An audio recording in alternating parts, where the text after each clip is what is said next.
Judge Knott. So when you hear me talk about Judge, you know that's my grandfather. And he's talking to his son-in-law, Dennis. And I also mentioned Millie in here, who again was my aunt, his daughter. So I'm going to tell you about when he was a runner in his encounter with the German plane. The harrowing biplane incident was described in more detail by Judge to his new son-in-law in 1963. Dennis Zita, who had just married Judge's daughter Elaine, was in the Army and busy complaining to his father-in-law about Army life.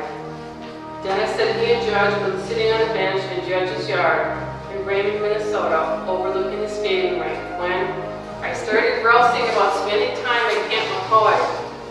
Was anybody shooting at you today? Judge responded. No, Dennis replied. Well then, sounds like you had a pretty good day.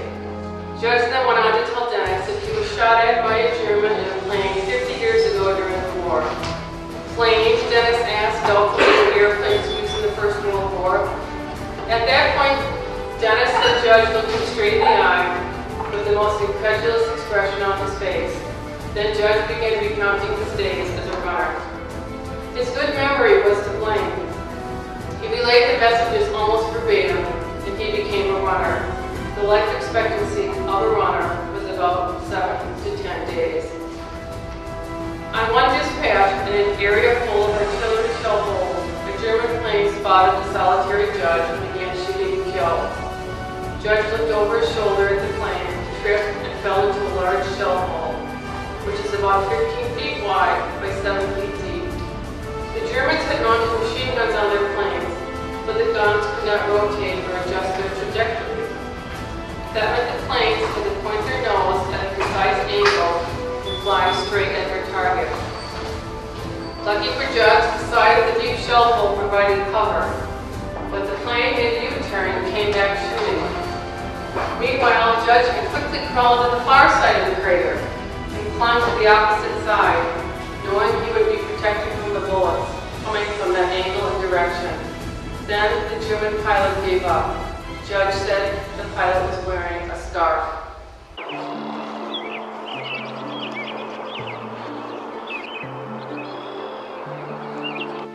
On another message run, Mildred said Judge encountered a lone German soldier. In an act of mercy, Judge did not kill him, despite orders to do so. Once Judge was sitting through the woods, running through the woods, and saw a young man sitting on a stump, a German soldier. The German held up his arms and cried mercy and mother. Daddy said he couldn't kill him, as all he thought about was going home to his mother. He talked about that soldier all through his life and hoped that he made it home.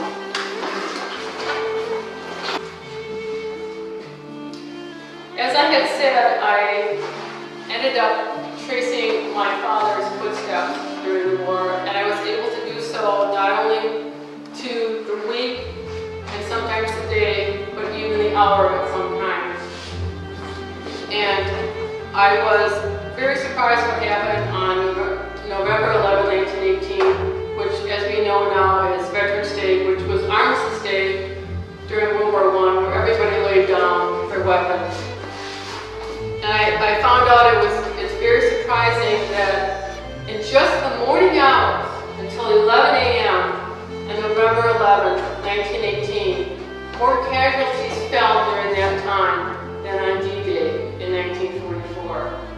So that, I think, is indicative of the carnage in the trenches during World War I. And this is on Halloween night, 1918.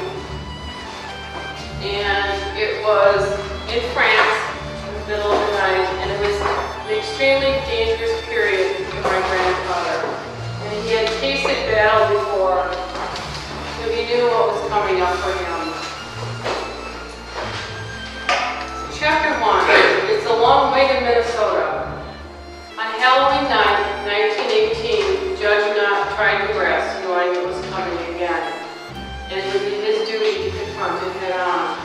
The gripping horror, the explosions, the machine gun bullets, the wounded and the grotesque corpses that lay where they fell. The the ugliest reality of life. At pre-dawn, the time when lightness wrestles with the darkness and the outcome is still unclear, the U.S. shelling began. Private Knott held up about 2.5 miles west of the Neuse River near Verdun, France, waiting for the infantry to take its turn at a full frontal assault.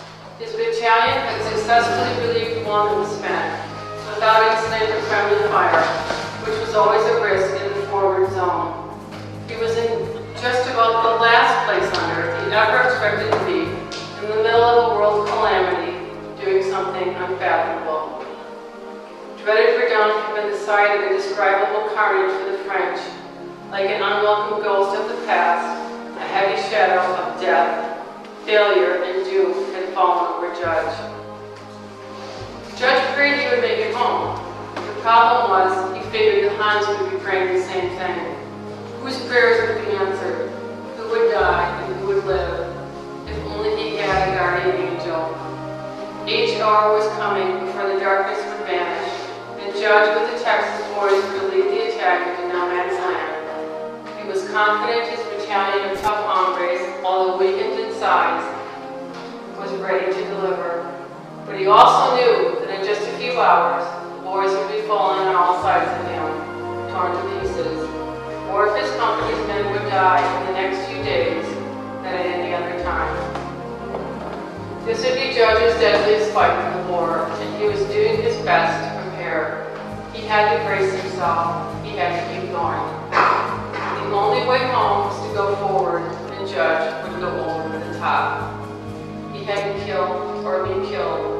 It was that simple, and it was that hard. The Germans would bitterly and skillfully defend the territory they had mastered in over 4 years of occupation. They were exceptionally prepared. The doughboys who survived the next few hours and days would never forget what happened. Some would never speak of it again. The First Worldwide War would become personal, even defined some. These were young men whose destinies were still a mysterious blank slate, except for the deep impression the war would inevitably leave.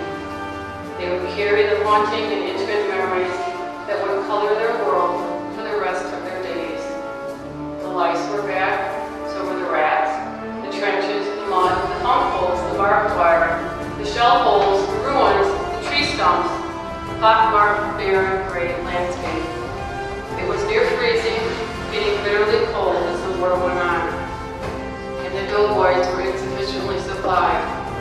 There was just not enough overcoats, blankets, food, and drinkable water. Judge could talk tough, a typical trait of many young men.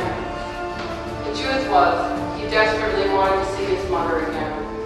And then there was Duke. Wasn't it just last Halloween that he was tipping over outhouse back home in Minnesota? How in the world did his life come to this? Thank you.